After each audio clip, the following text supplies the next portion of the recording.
ഉമേഷ് കൂടി ചേരുന്നുണ്ട്. ഉമേഷ്, മുഖ്യമന്ത്രി പിണറായി വിജയന്റെ അധ്യക്ഷതയിൽ ചേർന്ന ശബരിമല മണ്ഡല മകരവിളക്ക് മഹോത്സവ മുന്നൊരുക്കങ്ങളുടെ അവലോകന യോഗത്തിൽ ഇത്തരത്തിൽ ദർശനം ഓൺലൈൻ വഴി മാത്രമായി പരിമിതപ്പെടുത്തുന്നു ഭക്തർക്ക്. മാത്രമല്ല 80,000 പേർക്ക് മാത്രമായി ഇത്തരത്തിൽ ദർശന സൗകര്യം സജ്ജമാക്കുന്ന അങ്ങനെ ഒരു തീരുമാനം വന്നിട്ടുണ്ടല്ലോ.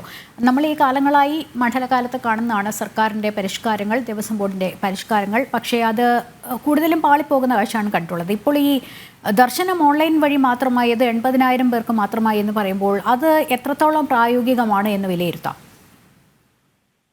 ലക്ഷ്മി, തീർച്ചയായും അത് ശബരിമലയെ സംബന്ധിച്ച് പ്രായോഗികമല്ല എന്ന് തന്നെ, പൂർണ്ണമായും പ്രായോഗികമല്ല എന്ന് തന്നെ പറയാം. വെർച്വൽ ക്യൂ സംവിധാനം വഴി എത്തുന്ന തീർത്ഥാടകരെ കൂടാതെ സ്പോട്ട് ബുക്കിംഗും അല്ലാതെ എത്തുന്ന തീർത്ഥാടകരെയും പ്രവേശിപ്പിക്കാതെ ശബരിമല തീർത്ഥാടന കാലത്തിന്റെ സുഗമമായ മുന്നോട്ട് പോക്ക് നടക്കില്ല എന്ന് തന്നെ കഴിഞ്ഞ കുറെ കാലമായുള്ള നമുക്ക് പറയാൻ സാധിക്കും. കാരണം ശബരിമലയെ സംബന്ധിച്ച് അങ്ങനെ ബുക്ക് ചെയ്ത് വരുന്ന ഒരു സ്വഭാവം തീർത്ഥാടകർക്കില്ല. ഒരു പക്ഷേ തിരുപ്പതി പോലെയുള്ള ക്ഷേത്രങ്ങളിൽ അങ്ങനെ പോകുന്ന ഒരു സ്വഭാവം തീർത്ഥാടകർക്ക് ഉണ്ടാകും. പക്ഷേ ശബരിമലയിലേക്ക് വരുമ്പോൾ അത്തരം ഒരു രീതിയല്ല തീർത്ഥാടകർ പിന്തുടരുന്നത്. ഇത് പലതവണ പരീക്ഷിച്ചു നോക്കി പരാജയപ്പെട്ടാണ്. എന്നാൽ കഴിഞ്ഞ തവണ ശബരിമലയെ സംബന്ധിച്ച് തീർത്ഥാടകരുടെ തിരക്ക് നിയന്ത്രിക്കുന്നതിൽ പോലീസിന് വന്ന വലിയൊരു പാളിച്ചുണ്ട്. ഈ പാളിച്ച തീർത്ഥാടകരുടെ എണ്ണം കൂടിയതുകൊണ്ടാണ് എന്ന് വരുത്തി തീർക്കാൻ പോലീസ് സംവിധാനങ്ങൾ തന്നെ വലിയ തോതിൽ ശ്രമിക്കുന്നുണ്ടായിരുന്നു. കാരണം പോലീസിന്റെ വീഴ്ച തുറന്ന് സമ്മതിക്കാതെ ഇത് തീർത്ഥാടകരുടെ എണ്ണം കൂടിയതുകൊണ്ടാണ് എന്ന് വരുത്തി തീർത്തുകൊണ്ടാണ് കോടതിക്ക് മുമ്പിൽ പോലും പോലീസും സംസ്ഥാന സർക്കാർ, ദേവസ്വം ബോർഡും ഒക്കെ റിപ്പോർട്ട് നൽകിയത്. ഇതിന്റെ അടിസ്ഥാനത്തിലാണ് തിരക്ക് നിയന്ത്രിക്കണമെങ്കിൽ അല്ലെങ്കിൽ കാര്യങ്ങൾ പൂർണ്ണമായും നിയന്ത്രണത്തിലാവണമെങ്കിൽ തീർത്ഥാടകരുടെ എണ്ണം നിശ്ചയിക്കപ്പെടണം എന്ന തരത്തിലേക്ക്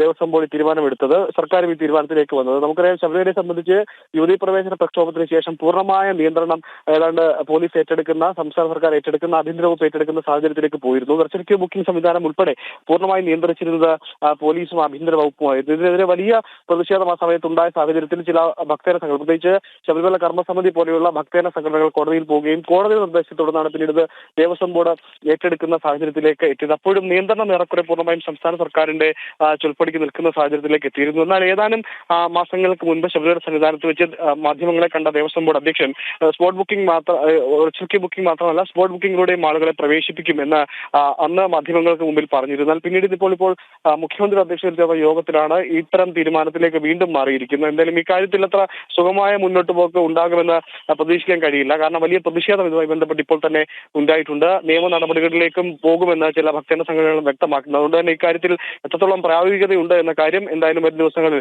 കോടതിക്ക് മുമ്പിലേക്ക് എത്തുമെന്നതിൽ തർക്കമില്ല. ലക്ഷ്മി, ഇത് പക്ഷേ ഇതിനൊരു ന്യായീകരണമായി പറയുന്നത് ഉമേഷ്, ഇത് തിരക്ക് കുറയ്ക്കാൻ സാധിക്കും എന്നുള്ളതായിരിക്കുമല്ലോ. മാത്രമല്ല ഈ മുന്നൊരുക്കങ്ങളുടെ അവലോകന യോഗത്തിൽ നമുക്കറിയാം കഴിഞ്ഞ തവണ ഉണ്ടായിട്ടുള്ള പാർക്കിങ്ങിന് ഉൾപ്പെടെ വന്നിട്ടുള്ള പ്രശ്നങ്ങളൊക്കെ നമുക്കറിയാവുന്നതാണ്. അതിലെല്ലാം അടിസ്ഥാന സൗകര്യങ്ങൾ ഒരുക്കും, നിലക്കല്ലും എരുമേലിയിലും പാർക്കിങ്ങിന് കൂടുതൽ സൗകര്യം ഏർപ്പെടുത്തുന്നുണ്ട് എന്നൊക്കെ തന്നെയാണ്.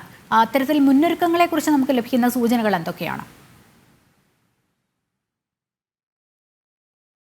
ഈ തീർത്ഥാടന തിരക്ക് 80,000 ആക്കി കുറയ്ക്കുന്നതുമായി ബന്ധപ്പെട്ട് ആണ് പ്രധാനമായും തീരുമാനം ഉണ്ടായത്. പിന്നെ ഉണ്ടായത് പാർക്കിങ്ങുമായി ബന്ധപ്പെട്ട് സൂചിപ്പിച്ച പോലെ തന്നെ പാർക്കിംഗ് പമ്പയിൽ അനുവദിച്ചത് ഇതുപോലെ തന്നെ സമാനമായ രീതിയിൽ കോടതി ഇടപെടലെ തുടർന്നാണ്. നേരത്തെ നിലയ്ക്കലിൽ എത്തുന്ന തീർത്ഥാടകർ KSRTC മാത്രം ആശ്രയിച്ച് പമ്പയിലേക്ക് എത്തേണ്ട സാഹചര്യം ഉണ്ടായിരുന്നു. അതിൽ പിന്നീട് കോടതി ഇടപെട്ടാണ് അത്തരം മാറ്റങ്ങളിലേക്ക് തീർത്ഥാടക വാഹനങ്ങൾക്ക് പമ്പയിലേക്ക് പ്രവേശനം ഉണ്ടായത്. ഇതിന്റെ അടിസ്ഥാനത്തിലാണ് ഇപ്പോൾ പമ്പയിൽ തീർത്ഥാടകർക്ക് വാഹനം പാർക്ക് ചെയ്യാനുള്ള സംവിധാനം ഒരുക്കുമെന്ന് ഇപ്പോൾ തീരുമാനമായിരിക്കുന്നത്. മാത്രമല്ല ഈ ഇത്തരം മുന്നൊരുക്കങ്ങളുടെ കാര്യത്തിൽ കാര്യമായ നടപടികൾ, ഇത്തരം കൂടിയാലോചനകൾ അല്ലാതെ കാര്യമായ നടപടികളൊന്നും സന്നിധാനത്തോ പമ്പയിലോ ഉണ്ടാകുന്നില്ല എന്നാണ് നമുക്ക് മനസ്സിലാക്കാൻ സാധിക്കുന്നത്. തീർത്ഥാടകർക്ക് വിരിവെക്കാനുള്ള സംവിധാനങ്ങൾ പോലും ഇതുവരെ സന്നിധാനത്ത് അതിന്റെ നിർമ്മാണ പ്രവർത്തനങ്ങൾ ആരംഭിച്ചിട്ടില്ല. ശബരി ഗസ്റ്റ് ഹൗസ് ഉൾപ്പെടെ, അത് സാധാരണക്കാരായ തീർത്ഥാടകരല്ല, പ്രധാനപ്പെട്ട ഏതെങ്കിലും വ്യക്തികൾ എത്തുമ്പോൾ അല്ലെങ്കിൽ VIP എത്തുമ്പോൾ തങ്ങുന്ന ഗസ്റ്റ് ഹൗസിന്റെ അറ്റകുറ്റപ്പണികൾ പോലും ഇതുവരെ പൂർത്തിയാക്കിയിട്ടില്ല. അങ്ങനെ സന്നിധാനത്തെ സംബന്ധിച്ച് ഇത്തവണയും തീർത്ഥാടകർക്ക് പതിവ് പോലെ തന്നെ, അത് ശബരിമലയെ സംബന്ധിച്ച് ഒരു പുതിയ കാര്യമല്ല, പതിവ് പോലെ തന്നെ തീർത്ഥാടകരെ കാത്തിരിക്കുന്നത്